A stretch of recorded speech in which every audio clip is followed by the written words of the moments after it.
Türkmen, Uygur, Tatar, Azer bir boydur. Kara, Kalpak, Kırgız, Kazak bunlar bir... Переход к возобновляемым источникам энергии в Азербайджане сопровождается пересмотром роли традиционных элементов энергосистемы. Одним из ключевых направлений остается гидроэнергетика, которая уже сегодня формирует значительную часть установленной мощности страны. Совокупная мощность гидроэлектростанций в Азербайджане составляет более 1400 мегаватт. Это почти 15% от общего энергобаланса. При этом к 2030 году планируется увеличить этот показатель до 1800 мегаватт за счет ввода новых объектов и модернизации действующих станций. Особое значение имеет Карабахский и Восточно-Зангезурский экономические районы, где сосредоточена четверть водных ресурсов страны. Уже сейчас здесь функционируют 38 гидроэлектростанций общей мощностью свыше 300 мегаватт. В ближайшие годы этот показатель может вырасти почти вдвое. Азербайджану исключительно повезло. Почему? Потому что Азербайджан обладает достаточными ресурсами для гидроэнергетики, особенно в горах Большого и Малого Кавказа. Есть условия для строительства малых гидроэнергетических объектов, что сегодня и делается. И вот эта малая гидроэнергетика вносит очень серьезный, существенный вклад в обеспечение электроэнергии тех или иных регионов нашей страны. Параллельно с развитием генерации в стране уделяется внимание общей устойчивости энергосистемы. В 2025 году за счет ввода новых объектов и модернизации действующих мощностей установленная мощность электроэнергетики увеличилась более чем на 15% и приблизилась к отметке в 9700 мегаватт. Одновременно ведется работа по реабилитации энергосистемы Нахчеванской автономной республики, что должно повысить надежность энергоснабжения региона и снизить нагрузку на внешние источники. А в то же время надо сказать, что сегодня во многих странах большое внимание уделяется формированию стабильного устойчивого энергетического баланса, в том числе за счет производства энергии из возобновляемых источников. В этой связи, опять же, Азербайджан выступает в качестве одной из тех стран, которые диверсифицируют источники получения электроэнергии. Помимо возобновляемых источников энергии, в Азербайджане изучаются и новые технологические направления. В частности, начаты исследования по возможному применению малых модульных ядерных реакторов. Предполагается, что анализ технической и экономической целесообразности этого направления будет завершен во второй половине 2026 года. Также продолжается подготовка к реализации гидроэнергетических проектов на реке Арас. Речь идет о строительстве новых станций общей мощностью до 140 мегаватт, что позволит дополнительно укрепить энергетический баланс страны. Таким образом, зеленый переход в Азербайджане все больше приобретает комплексный характер, сочетая развитие возобновляемых источников энергии, модернизацию инфраструктуры и поиск новых технологических решений для долгосрочной устойчивости энергосистемы.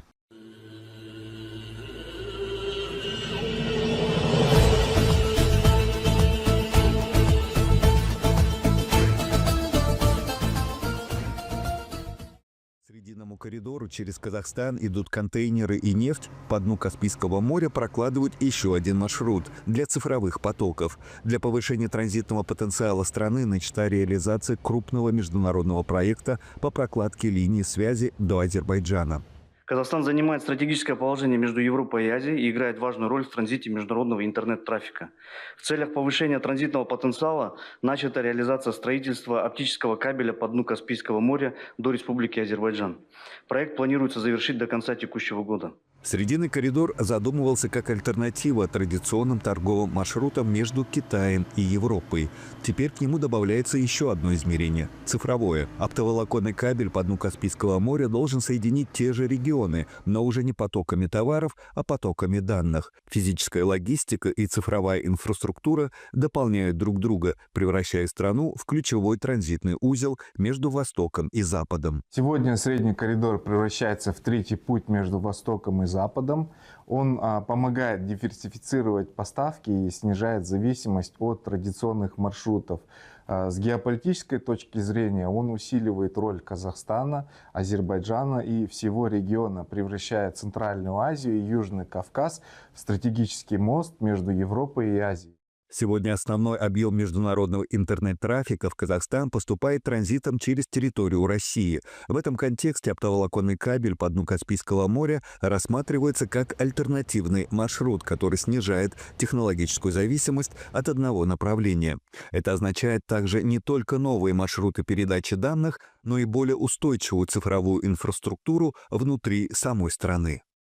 Это совместный проект. Казахстан и Азербайджан синхронно строят подводную линию и береговую инфраструктуру, создавая единый цифровой маршрут. Идея соединить страны подводным оптоволоконным кабелем возникла еще в конце 2010-х годов. Межгосударственное соглашение было подписано в 2019 году, а проект презентовали как часть цифрового шелкового пути. Однако быстрой реализации не получилось. Прокладка кабеля по дну Каспийского моря требует сложных инженерных решений, экологических согласований и значительных инвестиций. Проектирование, обследование морского дна и согласование параметров заняли несколько лет. Сегодня проект вышел из бумажной стадии и рассматривается уже не просто как телеком-инициатива, а как стратегическое продолжение Срединного коридора, только в цифровом измерении.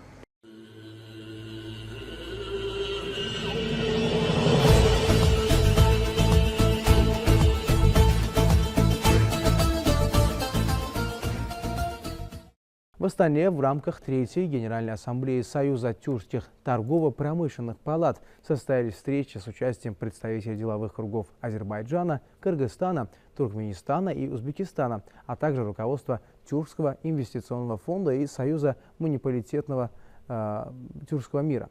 Стороны обсудили актуальные вопросы развития экономического сотрудничества, расширения взаимной торговли и укрепления связей между бизнес-сообществами стран-участниц.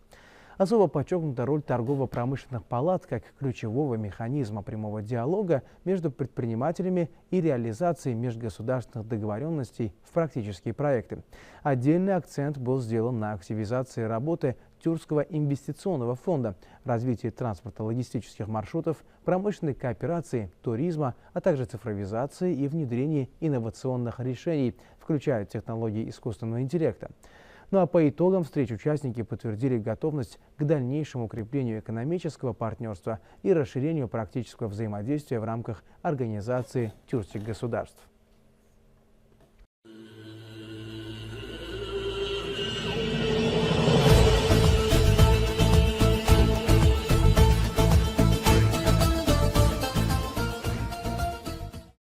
Туризм сегодня рассматривается как один из ключевых драйверов экономического роста страны. Международный интерес к Кыргызстану заметно усилился. Достижения в сфере туризма получили признание на авторитетных мировых площадках. О значении отрасли и растущем туристическом имидже страны рассказал председатель Кабинета министров Кыргызстана, выступая на заседании парламента в конце декабря.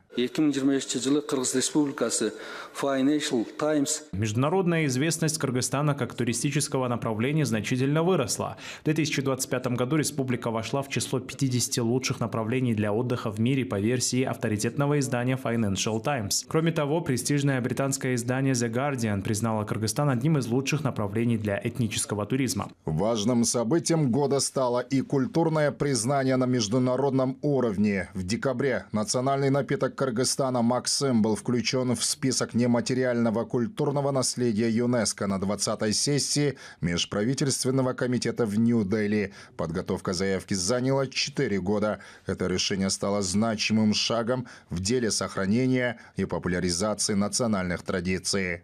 Но мы очень рады, что джарма, максим, наш традиционный напиток, был внесен в этот список. И это означает, что мы с большим уважением относимся к культурному наследию, храним его и обязуемся в дальнейшем сохранять его в самых различных вариантах. Максим не просто напиток, а важная часть кыргызской традиционной культуры, передающейся из поколения в поколение. Его включение в список ЮНЕСКО стало символом сохранения национальной идентичности и признания культурного наследия Кыргызстана на мировом уровне. Максим – это наш уникальный национальный напиток, которого нет больше нигде в мире. Он является не просто частью повседневного быта, а важным элементом культурного наследия кыргызского народа, отражающим наши традиции, образ жизни и связь поколений. Параллельно в стране реализуются крупные инвестиционные проекты. В Иссык-Кульской области идет строительство всесезонного горнолыжного кластера «Алатау Резорт». Проект объединяет туристические зоны Джергалан, Акбулак и Бозучук общей площадью 3916 гектаров и нацелен на развитие круглогодичного горного туризма. Особое внимание уделяется развитию туристической инфраструктуры Иссык-Кульской области и города Чолпон-Ата. Санатории, пансионаты, гостиницы и пляжи поэтапно приводятся в соответствии с установленными стандартами, что способствует повышению качества обслуживания. Таким образом, Кыргызстан уверенно раскрывает свой туристический потенциал. Уникальная природа, горные курорты и возможности для активного отдыха привлекают все больше гостей как изнутри страны, так и зарубежья. Как отмечают гости, такие места становятся не только точками притяжения для туризма, но и площадками для укрепления здоровья, спорта и семейного отдыха. А значит, потенциал кыргызских гор продолжает открываться миру. Это по-настоящему сказочное место. Мне здесь очень понравилось. Чистый воздух, горы, тишина. Все располагает к полноценному отдыху. Классно вообще здесь. Шикарно сделали. И снега сегодня навалило классно. Дороги хорошие сейчас. Канатка тоже. Природа Кыргызстана одна из самых красивых в мире. Здесь уникальное сочетание горного климата и активного образа жизни. Мы видим, что в этих местах можно не только кататься на лыжах, но и проводить оздоровительные мероприятия, заниматься спортом и укреплять здоровье. Это еще одно подтверждение того, что такие локации имеют большой потенциал для развития спортивного и оздоровительного туризма. И по оценкам специалистов, интерес к стране на мировой арене будет только расти.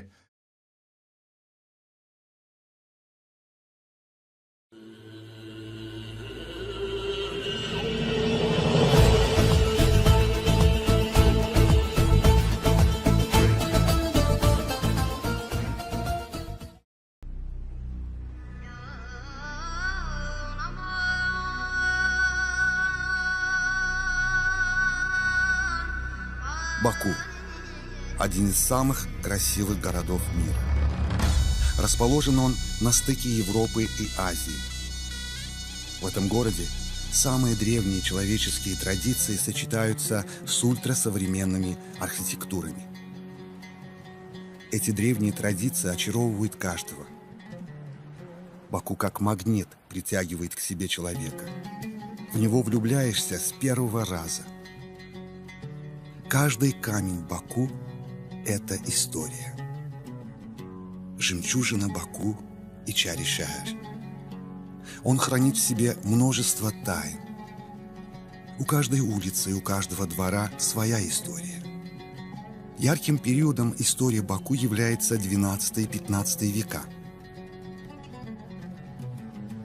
Но мы не собираемся заглядывать так глубоко. Наша история намного моложе.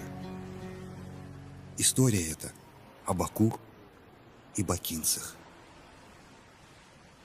И ей всего лишь 100 лет. Вот буквально если ты год или два не был в Баку, ты уже его не узнаешь. Настолько вот идет такая скорость набрана. Это хорошеет. Просто я считаю, что Баку один из самых красивых городов мира. Ни Стамбул не сравнится, ни Тегеран. Вот. Ни Ташкент, ни Астана. А вот Баку мне нравится. В нем все есть, какая-то гармония есть. Обязательно маленький сквер есть, обязательно фонтан есть, обязательно памятник есть. Вот какая-то душевность в городе. Например, это мое личное мнение, что Баку – это одна из столиц тюркского мира. По крайней мере, она имеет право претендовать на это. Но очень хотелось бы, чтобы она была не только экономического, там, политического, но и культурной столицей. Написал сценарий очень. Мне, например, нравится. И вот появилось предложение сделать совместный фильм, чтобы это был киргиз-фильм и Азербайджан-фильм. В 1995 году Гайдар Алиевич приезжал на тысячелетие Пасаманас, празднование. Он такой очень эмоциональный человек, душевный человек. Я сидел и из-под тишка наблюдал за реакцией. А у него вот глаза такие лучистые, вот он так смотрел, ему все нравилось, что происходило на площадке. В самом центре Баку есть место, где время будто идет медленнее. С этих стен начинается история старого Баку – Ичари-Шахар. Когда-то эти стены не украшали город, а защищали его. Эти пушки, катапульты напоминают о времени, когда город не встречал гостей, а готовился к обороне. Оружие и стены были здесь языком силы. Эти орудия молчат, но город помнит их звук. Дворец Ширваншахов – сердце старого города. Дворец, который пережил столетия. Камень, арки, башни – все строилось с расчетом на века. И этот дворец строился как резиденция, а стал символом города. Дворец не возвышается над городом, он вписан в него. Даже спустя столетия это место остается собранным и строгим. Здесь не показывали роскошь, здесь демонстрировали порядок. Этот дворец – демонстрация власти без показной пышности. И все же рядом другой Баку, современный, высокий, устремленный вверх. Два времени, два характера, один город. Прошлое не спорит с настоящим, оно просто остается рядом. И каждый по-своему рассказывает историю этого города. Когда-то здесь останавливались караваны, уставшие после долгого пути. Сегодня это ресторан Мугам, словно рассказывающий восточную сказку Девичьей башни. Девичья башня остается самым загадочным символом этого города. Даже в шуме города она выглядит молчаливой. Кажется, будто она наблюдает за городом столетиями и запоминает его. Вокруг нее сложено больше легенд, чем истории. О ней рассказывают легенды, но ни одна из них не стала окончательной. Башня пережила века, так и не раскрыв свои тайны. Где заканчивается история, где начинается миф, никто не знает. О ней до сих пор спорят. Прямо здесь, под ногами, скрыт еще один город. Археологические раскопки показывают, каким был Баку задолго до нас. Саркофаги, каменные плиты и фигуры – это следы древней жизни. Эти надписи и рисунки на камнях не украшения, а знаки своего времени. Часть города ушла под землю, но не исчезла. Город рос вверх, оставляя свое прошлое внизу. Здесь буквально можно увидеть, как менялся Баку. Это место выглядит так, будто жизнь здесь не прекращалась веками. Каждый камень хранит здесь память. За этой аркой город будто исчезает. Здесь начинается ханский сад. Тихое пространство внутри крепости. Зелень, деревья и ощущение уединения. Кажется, будто это место было спрятано специально. Оно было создано ради тишины.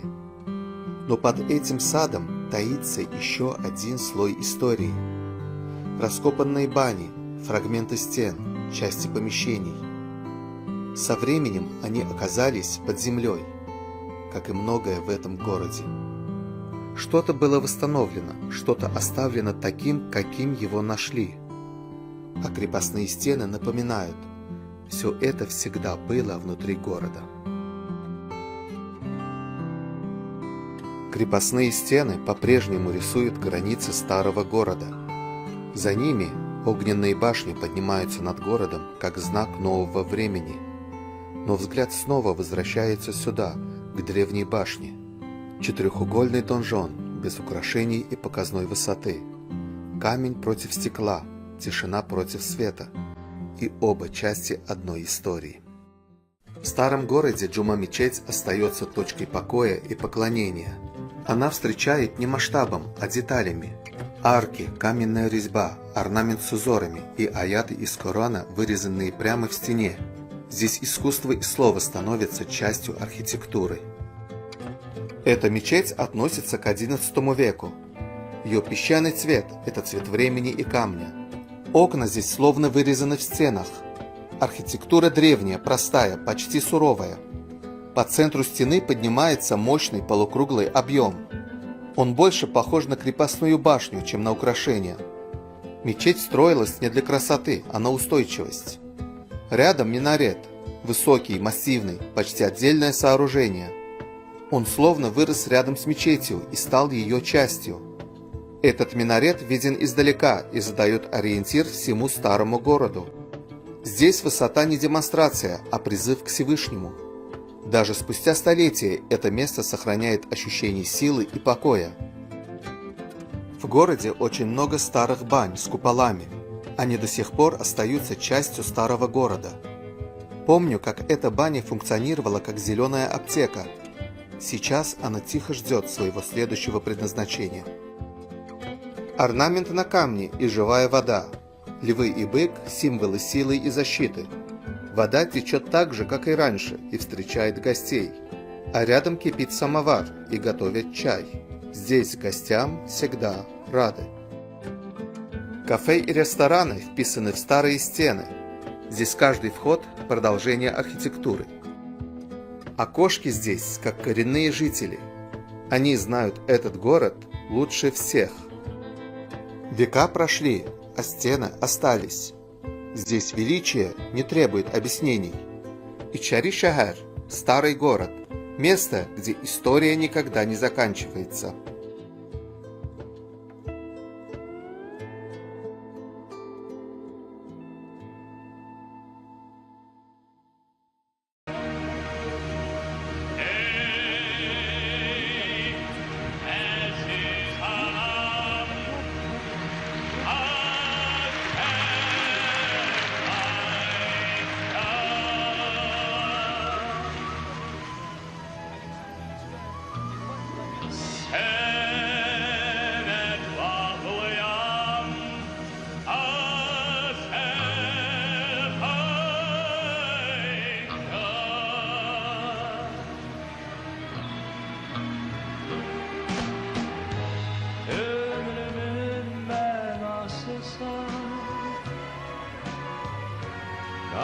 Kardeşler dünyası sen,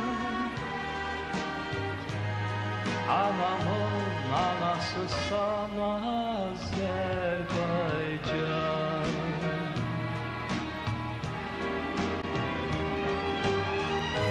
Ömrümün menası sen, kardeşler dünyası sen. Anamın anasısan Azerbaycan.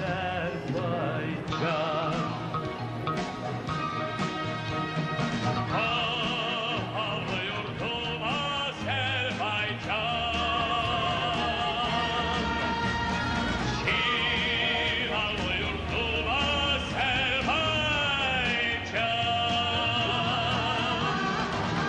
Sen eşkin zaferin, çarplayan Türk ezeli, güneşli al seherin Azerbaycan.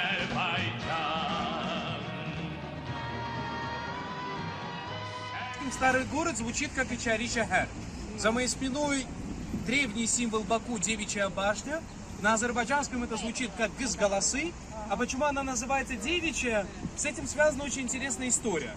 Что была некая девочка, она была влюблена в обычного рыбака, а отец ей говорил, что ты за другого должна выйти замуж. Она этого не хотела. Она поднимается на вершину девичьей башни и заканчивает свою жизнь самоубийством. Есть легенда вторая, похожая, что она сбрасывает, поднимается на башню, но прежде чем сброситься, она читает молитвы, и Бог ее молитву услышал. И он ее превращает в русалку. И бытует такое мнение, что по сей день эту русалку в Каспии можно увидеть. Есть легенда третья, что девочку заточили в доме, чтобы она одумалась, а она начинает плакать. Но молитвы были такими сильными, что Бог ее слезы превратил в камни. И когда к ней пришел отец, девочка решила, что отец должен исполнить последнюю ее волю, и она ему говорит, что построй-ка ты из моих слез башню. Если построишь, я выйду замуж за того, за кого говоришь ты. Как мы с вами видим, башня готова, и девочка выходит замуж, правда, не за любимого человека. Но легенда на то она и легенда, что можно давать волю фантазии. Третью легенду придумал я. Слезы, там это, то исполнится. Потому что в том или ином случае мне не нравится, что она сбрасывается. Я хочу, чтобы она осталась. Но по легенде, по традиции, мы с вами должны будем выбрать одну девочку и, как говорится, ее оттуда сверху сбрасывать. Да.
Здравствуйте, меня зовут доктор Рена Кенгерли, я главный врач санатория Гашалты.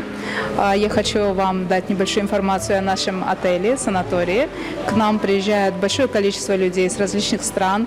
Это Узбекистан, Казахстан, Киргизия. Сейчас у нас на данный момент есть гости даже из Америки, из самого Азербайджана. К нам приезжают в основном пациенты с заболеваниями опорно-двигательной системы, заболеваниями кожными, по неврологии, по мужскому и женскому бесплодию и огромному количеству других хронических заболеваний. Нафталан вообще является показанием для более чем 70 хронических заболеваний. И самое главное, самый большой плюс нафталана заключается в том, что все пациенты, которые к нам сюда приезжают, они все уезжают с положительным результатом. То есть это лечение, которое реально не имеет аналогов в мире. Всех вас приглашаем. Да, цены у нас достаточно приемлемые. Если вы даже сравните, допустим, санаторно-курортное лечение в других странах и в Азербайджане, и именно в городе Нафталан, то вы увидите, что насколько это комфортные цены. В наши цены входят трехразовое питание, полностью чекап, лечение. То есть та сумма, которую вам оглашают наши представители, сотрудники, да, в эту сумму входит практически все, что вы здесь видите.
Qarabağ kompozisiyası, Azərbaycan Respublikası, ifa edirlər Mirələm Mirələmov, Kamilə Nəbiyeva və Türk dünyasının solistləri.